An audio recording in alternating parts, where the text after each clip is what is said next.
Here's a quick recap.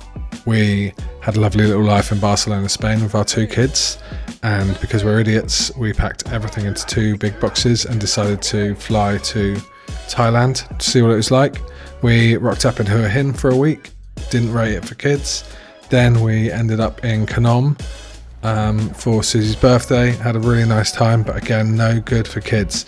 So against all better judgment and everything we've read, we have decided to come to Phuket to see if it's true that Phuket is horrible and it's really over. We booked into Selina Serenity for a week. We got a 2-bedroom apartment thing, and it's been really nice actually. I read online a little bit of discrepancies about who owns what and whether it's a condo or a working space or whatever, but actually really good, great for kids. They've got lots of new agey things if that's your vibe, lots of crying circles and stand-up paddleboarding, and they've even got a fire show which the kids were big into. Apart from that, it's the pool that's really nice. The location is difficult for me to judge because now being here for a bit, it's like in the middle of nowhere on just a big main road, but sort of everything in Phuket is in the middle of nowhere on a big main road. So actually it's pretty good location if you're coming here to hang out, because you've got to get in a car to travel anyway. So yeah, the accommodation was pretty good actually. They've done it all up, so it looks pretty nice, with lots of sort of figurines and stuff which we had to hide immediately from the kids, but I appreciate the effort. They had a bath, brilliant.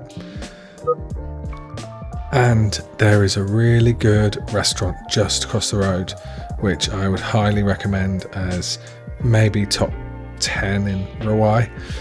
The name of it is probably appearing on the screen right now, and it's like wicked mamas just cooking up serious food for not much money. Kids loved it, we loved it. We went quite a few times. Obviously the race was on to find the kids a school and find like long-term accommodation. It's a bit of an issue, so mainly we were doing that. Between doing that and trying to work and looking after the kids, we got up to a couple of fun things. Firstly, we went and checked out Bang Tao because we didn't know whether we wanted to live in Rawai or Bang Tao. We checked out Bang Tao, cool beach, definitely want to live in Rawai. We also went to the night market, Phuket Old Town Night Market, so we'll do a video on that at some point. Apart from that, we've been hanging out at the beach, mainly hanging out at the beach, hanging out at the pool, just vibing out. Went to Kata Beach, saw a few of the beaches. So we're in Rawai now. You can go over the mountain and basically head to all the other stuff. So Kata Karon, Patong, and also Kata Noi. Kata Noi is a really cool beach, but there's just one massive resort on it, so it's kind of vibey, but actually we hardly go there now. So that's the update.